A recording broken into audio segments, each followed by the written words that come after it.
And you guys may know him as J. Barton Mitchell, the author of The Razor, and what's the name of your YA trilogy? It's really bad. Conquered Earth. Huh? Conquered Earth. Conquered Earth, the Conquered Yes. Earth trilogy. Yes. And what we're here to talk about is his podcast called Derelict. And so do you have like an elevator pitch of your podcast that you normally do? Sure. I mean, it's somewhat mercurial because of the way it's ended up. But the pitch that I always gave for Derelict was that it's as if you were listening to the radio communications of a spaceship crew investigating a derelict ship, and complications ensue. It's not as derelict as it is supposed to be. Oh, yes. Yes, exactly. Yes, exactly. I had to think about that one. Yeah. So, so narrative podcasts were a thing before the pandemic hit, but have you noticed them becoming more popular through the pandemic, or? Yeah, I mean, I think that was just the trajectory anyway. I think fiction podcasts you're just seeing more and more of them. But I think that podcasts are probably one of the mediums that were less affected. Because it is something you can do locally or remotely, like we've done for this most recent one. So I think that it didn't really take the hit in the same way that a lot of other mediums did. Yeah.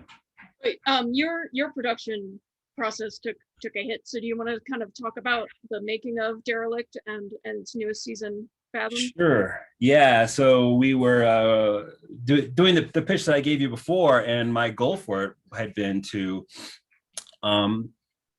we had a very large cast, and they were all, or they still are, very, very, very talented. And my goal was to have them all in the room together, recording at the same time, because that really gives you, I think, a different level of performance, because they can act off each other and feed off each other's energy. And that became, sadly, cost prohibitive very quickly, because we're flying people in and putting them up and feeding them and entertaining them. Because I remember originally you held local auditions. So we are in Santa Fe, New Mexico. That's where Jack and I live. And even though we're actually only about a quarter of a mile from each other, it's just easy to record over Zoom. So that's why we're on Zoom. But yeah. No, that was the goal. What's the goal was to have it all be locally and in New Mexico. There's a ton of show. I mean, there's Netflix has studios here. I mean, there's a lot of shows filmed and produced here. So there's a pretty big pool of local talent. And so the assumption, right, was when you put out a casting call that you'd get locals. But then what happened? Well, we definitely put the casting call out locally, but there were some like casting websites that are not strictly local, and they're all over, and they're pretty well utilized. So I did that as well. So we got people that weren't just here, and I ended up, for 3 of them, really, really liking them and thinking, they really were the best fits for the roles. And so we just decided to pull the trigger on it and get the best talent that we could. And were they all from LA, or just kind of from 2 were from LA, 1 is from Atlanta. Okay. Which is also another big film hub. Yes. And well, and it goes to show that successful actors aren't just people who are good at acting, but they're also very good at finding opportunities and auditioning and finding. Yeah, you have to be. Yeah, and so that was actually pretty cool. How many people, like the kind of response that you had, and the really awesome cast that you put together. Yeah, I think people were very interested. Just I mean, a lot of them, and I don't mean this as a criticism, but a lot of the narrative podcasts are seem to adopt some sort of conceit. To sort of justify the fact that they're audio only, like it'll be heavy interview based or kind of found footage fake or something. And what we wanted to do was, and this also added to the expense, was to really just do a story, and not just a story, but like a story that sounded like you were listening to the audio of a really big budget movie. Right. So I feel that we've been trained as from little kids to know filmic language, to know storytelling language, regardless of the medium, and that if you hear it, you will sort of automatically fill in the blanks. And I don't think you need to limit your story even in just audio. So we have big set pieces, we have action sequences, we have, you know, stuff that isn't implicitly described. And I think you I think you get it. So the reason I said this was because I think a lot of actors found that very appealing. That they were doing something that was kind of more straight ahead narrative, and also very, you know, very mainstream, very genre specific, and not doesn't waste time justifying why it's audio. It just is. Yeah, it's just a story, which there's a giant history of, with, like, you know, radio plays in the 40s and 50s. I mean, they did what we're doing. I mean, they just did the story, and, you know, you have a little bit of exposition to explain stuff, but they had car chases and all kinds of things, and you know. Yeah, which you do not have in Derelict. Not yet. Not yet. So readers of your book, The Razor, may recognize some of the elements of Derelict. How much does Derelict tie in with the world of it? Ties in. I've started to call the universe, the joint universe of Derelict and Razor, the Moss Dorian universe, which is if you've read the book, that's like the super powerful corporation that is very involved in everything. And so that's really the connector. Moss, you know, in Derelict, it's Moss Dorian. Well, both of them, it's Moss Dorian employees. So they're the ones that are kind of this glue that brings the two storylines together. But it doesn't directly tie into the events of the Razor. Right. The Razor, for those who do not know, is about a prison planet. And one of the prisoners that you follow was a Moss Dorian employee. Yeah. And well, the element that sort of runs the galaxy is mined from there, and Moss Dorian has the mineral rights, and that's why they're so powerful, because they have access to that planet and the prison labor. And so it makes sense that they're doing things that are a bit experimental and that people don't really know that they're doing. And that's kind of the premise of Derelict, is it not? Moss Dorian employee is going to look for a missing derelict Moss Dorian ship. Yes, that turns out to be the thing. Yeah. So all the stories, that's a big connector, that Moss Dorian does a lot of stuff kind of behind the curtain. And so all the storylines are sort of looking at that and the ramifications of that. And And in terms of science fiction, it's far future space opera kind of warp drive sort of world. Yes. So you zip it around the galaxy. Yes. In our case, we have T gates, transport keys. You go through a wormhole and you're right. So I always wondered about because I see that staple a lot. Like who's building these gates? Like you know what I mean? Like someone's got to go in advance and right. But so you had this really awesome podcast, and you had a pretty big cast of people that you're flying in from around the country to all sit in the same room and play off each other. And then you did this, really high-end special effects. And so people who haven't listened to Derelict should definitely listen to it. Now, there's kind of an unusual thing about what then unfolded because of the pandemic is, you got Derelict, you got that first episode done. Right? It was the first episode. Yeah, first. And then, we were trying to parlay that into crowdfunding and stuff. But. Right, and then a global pandemic hit. Yes. Among other things, and that, even though what you were doing was a podcast, that still changed your production, the way you put it together, because of the way that you were doing it, bringing all these people into the same room and all of that. Also, and that wasn't all that possible. Putting groups of people from different cities into a small room to speak at length was not appropriate for months and months on end. So you got to work writing another storyline in this universe. And so why don't you tell us about Fathom? Yeah, so I was trying to think of actually wasn't my intention to do another one in the universe. I was just sort of exploring ideas because I really enjoyed the experience so much of doing that first episode of Derelict that I wanted to do it, to keep doing podcasts. It's such a fun medium. And so I was trying to think of ways to do another one that was more affordable. And the pandemic kind of gave the answer to that, which was to do it to do it remotely. And so I decided, so the more I thought about it, I was, we already had Derelict. The first episode of Derelict had, got fairly quickly like 50,000 downloads. Like it was pretty popular, and it had a built-in social media platform, and I really wanted to continue it and go back to it. So the idea then came to me, well, why not do a prequel? And so that's the direction that I went. And the basic story is that instead of being set in space, it's set at the bottom of the ocean. And there is, and it's kind of you see the thematics is that Mos Dorian has a base at the bottom of the ocean to investigate what appears to be a giant door that's been inset into the ocean floor, and it's millions of years old. It was there before we were there, and there's seemingly no way to open it. And so this group of scientists is trying to figure out how to open it, which may or may not be a good thing. Right. Yeah. And but because of the way we're doing it, which is remote, it's not all that I'm happy because it's not all that different. We're actually recording over Zoom, over the thing we're talking on, where I have people in my studio, and then they have their own setups sometimes, or they have access to a studio wherever they live, and then we're all logged in at the same time, and it's 90% the experience of having them in the same room.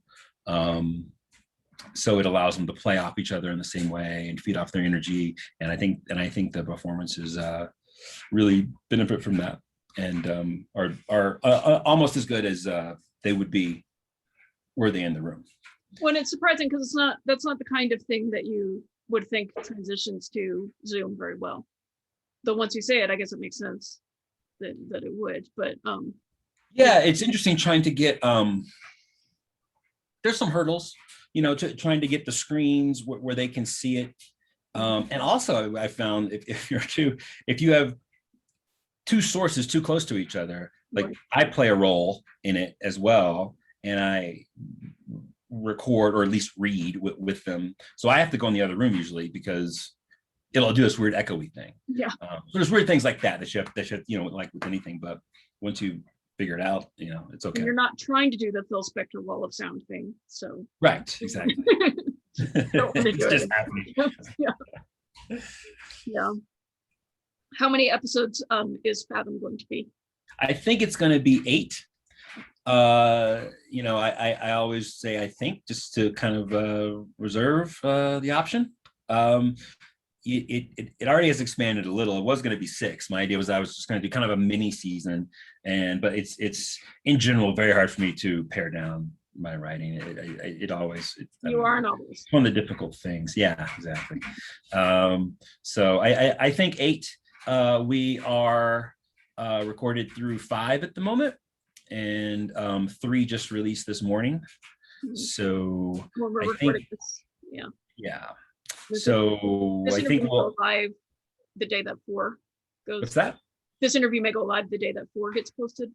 Okay, cool. Yeah. All right. Well, that's optimistic. Yeah. I mean, it's basically me doing pretty much, like I pretty much am the production team, which I like a lot because I get to have the control, but at the same time, it's just me. So it does, I don't know, it does stretch out, but I think people understand that and hopefully are patient. Well, I mean, it's amazing what technology can do these days. Because I think a production of this quality could not be done by one person 10 years ago.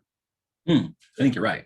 Yeah, it's just, and now it's pretty amazing how much computers will process for us. Mm-hmm. Yeah. I think definitely technology. I also think just the availability of what I guess I will call raw materials, like sites like MusicBed and SoundSnap that have really amazing, MusicBed I think has amazing next level composers right. On there and offering stuff for, not all that much a track, honestly. And, SoundSnap, their sound, very already produced sound effects that are little, you still have to put them together, but still it's like I don't have to go and like create the sound of I don't know, an explosion or something. Like I already have, and I can pick from 30 of them. I don't think that really existed either. Well, it didn't exist it wasn't widely available. I mean, I think students had access to things like that, and I'm just guessing here, but they probably kind of had their own library. Oh, I think for sure, yeah. Their infrastructure. Yeah. Was. Yeah. I'm sure there was sources, but they were probably a lot more expensive because there just weren't that many of them. Yeah. And nowadays, technology and the internet is kind of allowing a lot of things that used to only be done by big studios to become this sort of cottage industry. Yeah. That we're literally doing from our homes. Yeah, it's true. How much cast overlap is there between Derelict and Fathoms? Well, that's an interesting question. So one character from Derelict is in Fathom, and then that will be the opposite will be true. So one new character from Fathom will continue to Derelict if we get to continue it. Yeah. So Agent Blaine from Derelict kind of connects the two, and then Elizabeth will go on, which I'm very excited about because I really do love the cast from the first one, and I think having Elizabeth, who's so amazing, join that ensemble is going to be really, really cool. Yeah. And do you foresee being able to do Derelict the same way that you did Fathom, or do you think you're really only going to be able to do it? That's interesting too. I mean, I totally could, and if it comes down to it, I will. It's just I get all the time I get asked by the actors about coming back and continuing in the same way that we were, and I get it, and it was a really awesome experience. That level of collaboration, and everyone's here, and we're all going out to dinner every night, and I mean, it really a community really formed. So I mean, ideally I would like to try and do it that way again, but this experience has shown me that it's not necessary. So I'm totally open to doing it with this model. So we'll just have to see. Excuse me. And in terms of making money, to be able to do the in-person recording like you did, what are the ways that people can contribute money towards Derelict and Fathom? Right now we're on Patreon, so yeah. So check out the show, check out the first 3 episodes, and see if you're responding to it, and then if you are, please help us keep the story going. We're on Patreon. You can go to derelictpodcast.com or fathompodcast.net, and there's Patreon links on both of those pages. You can also see a little bit more about the show and all the people involved on it. Yeah. And if assuming you finish Fathom and Derelict, do you see yourself doing more seasons in this particular world, or do you see yourself branching out into other? I want to branch out. Yeah, I have 2 other ideas now for other podcasts I'd like to do. I just really, really, really enjoy this medium a lot. I think it's a lot of fun. It's really fulfilling. It's challenging in all the right ways, and I love all the people that I get to work with.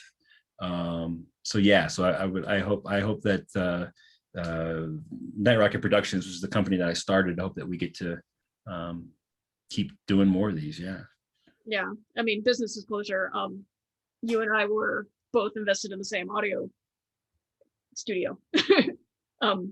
You had started Night Rocket Productions. I bought half the equipment from you. Oh yes. Yeah, that's true. Yeah. To start my audiobook producing company, which also took a hit during the pandemic. But yeah, it was really good you had done all the research, and that was really well, you even used some of the actresses that had auditioned for me. Yeah, they were really good also. Yeah, no, it's cool example of cross-pollination. Well, and there's another funny story of cross-pollination. One of the actors in Fathom is Eli Goodman. Yes, who people may recognize from Longmire, but he was an actor for quite a while on stage in Chicago, and then he and his wife went to LA for a decade, maybe more. So he was a supporting actor in all kinds of things out there. And now out in New Mexico, you can sometimes tell whether or not. Sometimes the first time I realize something is being filmed in New Mexico is when I see Eli come on. He's on a lot of stuff, like Midnight Texas and things like that in Longmire. And so you cast him in Fathom, and you and I were talking about him the other day, and you said, "Oh wait, you know Eli?" And I said, "Yeah." It's true. I totally forgot. It's funny because my producer, Kirsten Rudberg, also knows Kristen and Eli. Yeah. And for whatever reason, that was the connection in my head. It was like Kirsten introduced me to her, and then yeah, it's like, oh, I totally remember at Iconic when I met her. Yeah. Iconic's a local coffee shop where like all of the hanging out with creative seems to happen these days. It does, yeah. No, it's a cool spot. Yeah. Eli's awesome. Eli's great. He auditioned for Derelict, and I just didn't have the right part for him. But the whole time I was like, he's like he sounds like Josh Brolin in what was the movie? I don't know, he sounds like Josh Brolin. And he's awesome, just like an amazing presence and cool. And so I was really glad and somewhat disappointed too to have him in this, because his role isn't all that big. It is a sci-fi horror story, so people get knocked off.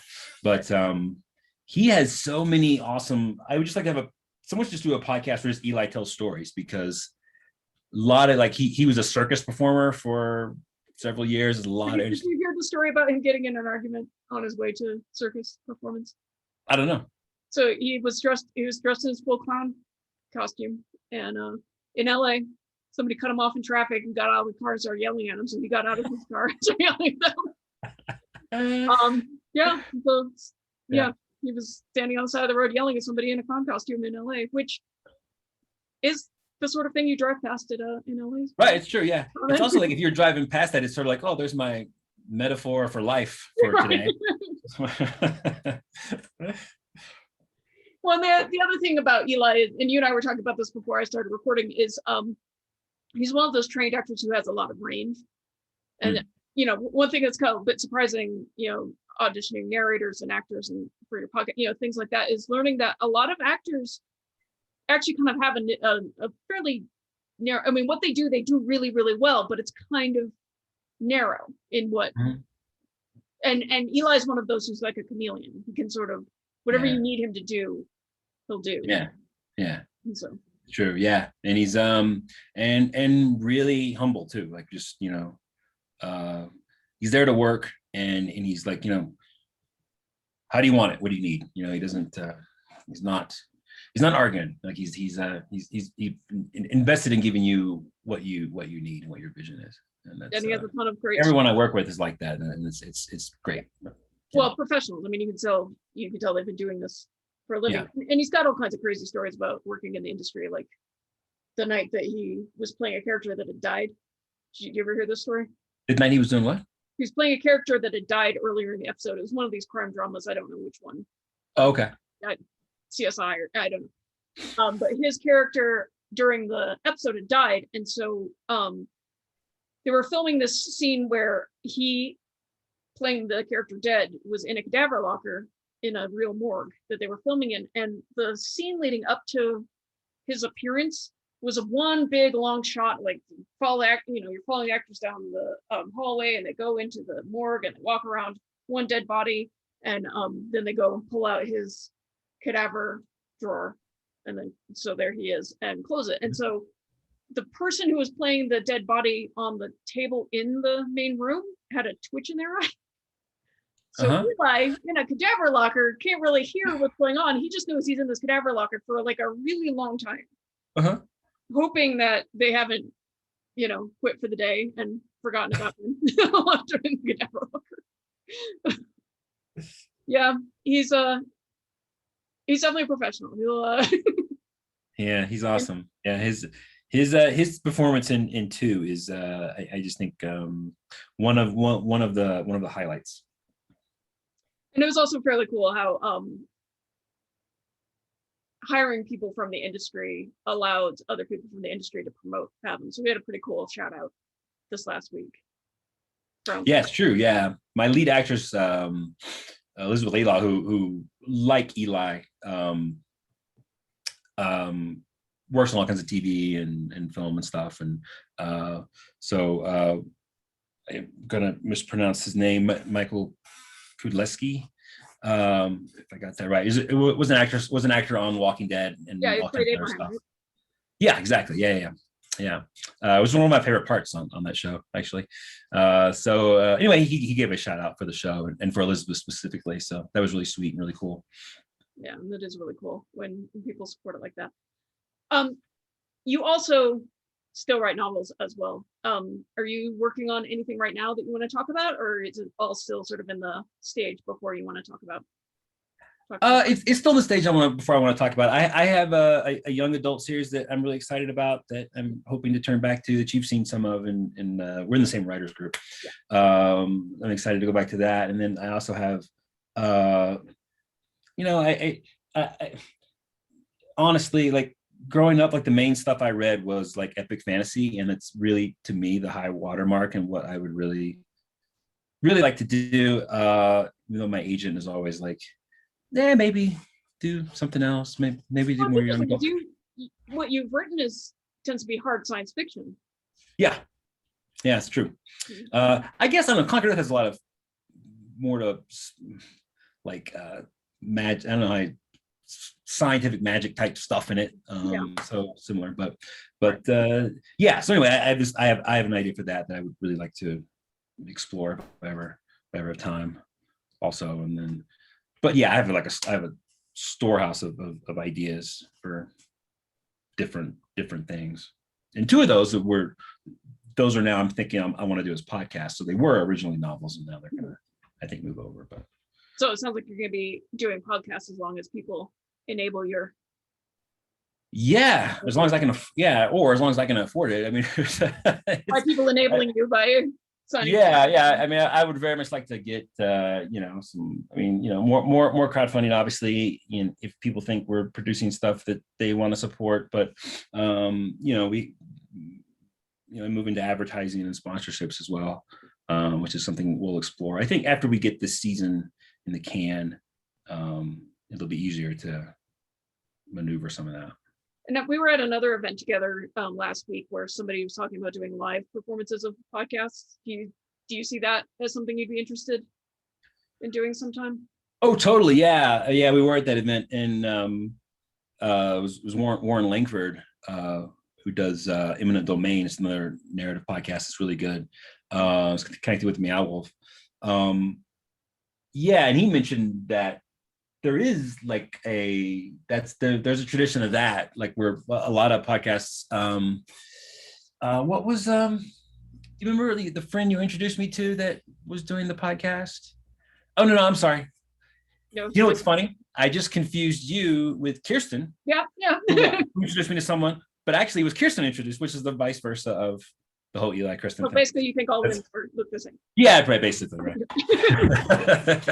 But anyway, he was saying, and it's true that there's a lot of history of that, especially with like comedic, comedy based like podcasts and stuff. And I think that's totally true. My thought is, why, I think it would be awesome to do one that's not comedy, that's actually serious and straight ahead, like a sci-fi thing or a horror thing. I think there's a lot of cool stuff you could do with that in a theater environment.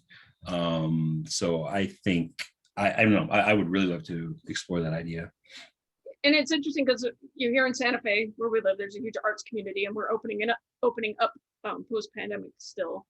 And so the event we were at was in a theater space, just trying to sort of discuss what to do with the theater space. And so it'll be interesting to see like what kind of spaces open up and what kinds of markets are available. Yeah. Is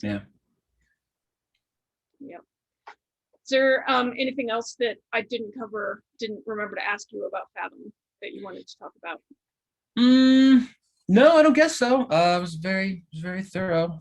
Thank you so much. Yeah, just go to those websites that I mentioned and check it out. We'll have posted under this interview. Also, I see Gus's paws in the corner there. Do we get to see Gus? Oh yeah, sure. Gus is that's Gus's usual position. Yeah, that's Gus for you. Yeah. He's a good guy. Yeah, we go over there to visit Gus sometimes. Jack is there too, but he's a draw. It's like walking around the plaza with him is like every 10 minutes is stopping and having the same conversation about corgis. Yeah, exactly.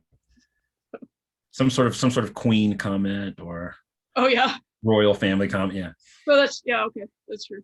Yeah, Jack and I live on opposite sides of the Santa Fe Plaza from each other, and so it's their neighborhood. Yeah. Yeah. So I'll also put some links up to Conquered Earth and to Razor. I mean, Razor was awesome. It also kind of hit right before pandemic craziness hit the market and things like that. So it's just been incredibly disruptive. That's true. Industry. So. Yeah. But the Razor was awesome. So I'll do a short plug for the Razor. The concept of the Razor, the world that it's about, and the reason why it's called the Razor is it's a tide-locked planet. So it doesn't rotate in relation to the sun. It just orbits with one side facing and one side away at all times. So there's a cinder sphere, which is really hot on the sun side, and there's the shadow sphere. Shadow sphere, which is frozen, and around in a ring that goes through the poles is the Razor of habitable space on this planet, and that is incredibly cool. And that planet is being used as a prison planet. It is, yeah, and the reason for that is because there's in this universe there's a substance called Zytrillium, which is what powers everything, and in the cinder sphere part of the planet, the conditions are such that that's where it forms, and it's the kind of like the purest form of it you can get in the galaxy. And so the prison is there, and it's basically the prisoners are used for labor to mine this stuff.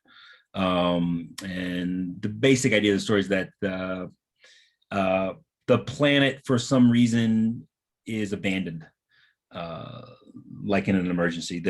All the guards and infrastructure leave, and it's just the prisoners that are left, and they have no idea why or what's happened. And so you follow the group of, like, I think of like kind of villain archetypes, which was sort of the fun thing about writing it for me, trying to figure out what's going on. And there's actually a big history to the planet, and Moss Dorian has uncovered something there that's kind of awoken now, which again is sort of similar to Derelict and Fathom.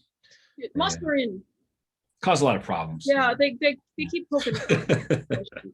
Yeah. So I highly recommend the Razor. That's how I actually met Jack. Jack was coming into town, and I was asked to interview him for the Jean Cocteau, which is George R. R. Martin's theater in downtown. So I didn't know Jack at the time, just knew that he was a science fiction writer moving to Santa Fe. So I read The Razor and I interviewed him, and that's how we know each other. And it was so kismet that happened. I think that you've become a really great friend, and then also like just connections in all kinds of ways. Where I got my writers group from, and Santa Fe's just really great. It's small enough that there is a whole lot of interconnection, but large enough that there's a lot of resources. Yeah, and also surprisingly, like a really big contingent of science fiction and fantasy creators. I didn't know that, like, coming here, and I bet a lot of people who are fans don't realize that either, just how many authors and writers and stuff are around. Yeah, I mean, it used to be pre-pandemic, used to be a fairly inexpensive place to live. Oh yeah. No, we're a target of deurbanization. Yes. Everyone's moving here. Yeah, it's been interesting. So we'll see how that changes the community, but. Well, awesome. Okay, so I'll make sure that there will be links to the podcast below. People should go check out the podcast. If they like the podcast, they should go and subscribe to Patreon and be contributors, and just support art like this. If enough people pitch in a little bit, that is what enables us to keep creating more work and developing new ideas and things like that. And that's what I always say. I mean, it's like not just for us, but for any project that's looking for support. It's like there really is no amount that's too little. Like every little bit helps it in a real way. So don't feel hesitant that there's no point in doing it if I'm just going to give $1 or something like that. Take it. Totally. Like that. Yeah. Buy somebody a sandwich for lunch. I mean, and I think in the world that a lot of entertainment is sort of perceived as being for free, just gets kind of packed in. And you know, people pay for cable, people pay for streaming services. You know, put a little bit if you can. Pay for podcasts and such. And it's so that people who can't afford it can also enjoy the podcast as well. But yeah, it's always something as creators are always plugging is please contribute financially to what we do. Yeah. So. All right, I'm gonna switch off the recording, but thank you so much. Thank you. Thanks, guys.